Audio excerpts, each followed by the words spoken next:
जीवन में खुश रहने का केवल एक ही सूत्र है, अपनी इच्छाओं को सीमित कर लीजिए।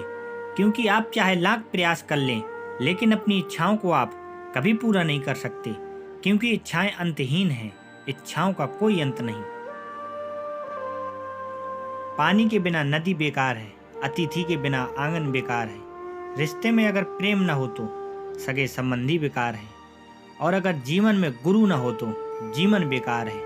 इसलिए मनुष्य के जीवन में गुरु का होना बहुत जरूरी है। पुष्प चाहे कितना भी सुंदर हो, लेकिन तारीफ सिर्फ उसकी खुशबू से होती है। ठीक इसी प्रकार इंसान चाहे कितना भी बड़ा हो, कद्र उसके गुणों से होती है। गौतम बुद्ध जी ने इस संसार को छोड़ने से पहले अपने शिष्यों से कहा था, मेरे जाने के बाद मेरी पूजा मत करना और न ही मुझसे कोई उम्मीद रखना, क्योंकि मैं तुम्हें सिर्फ मार्ग दिखा सकता हूँ, चलना तो आपको ही पड़ेगा।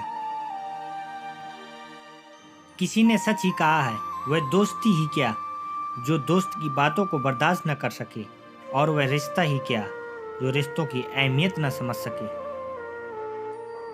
अगर आपको अपने जीवन में शक्ति चाहिए तो ज्ञान हासिल करो, और अगर सम्मान चाहिए तो अपना चरित्र सुंदर करो।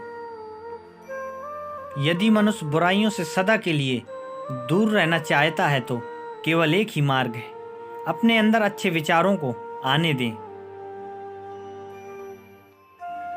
मनुष्य के जीवन में इच्छाओं के रहते हुए भी प्राण चले जाएं तो उसे मृत्यु कहते हैं, और अगर प्राणों के रहते हुए इच्छाएं समाप्त हो जाएं तो उसे मोक्ष कहते हैं। इस संसार में कोई ऐसा प्रश्न नहीं जिसका जवाब न दिया जा सके। बस आपको इन प्रश्नों को संसार से नहीं, खुद से पूछने होंगे। क्योंकि अगर प्रश्न आपका है तो संसार कैसे जवाब दे सकता है। याद रखो, जहाँ से प्रश्न जन्मा है उत्तर भी आपको वहीं मिलेगा। बस जरूरत है खुद को जानने की।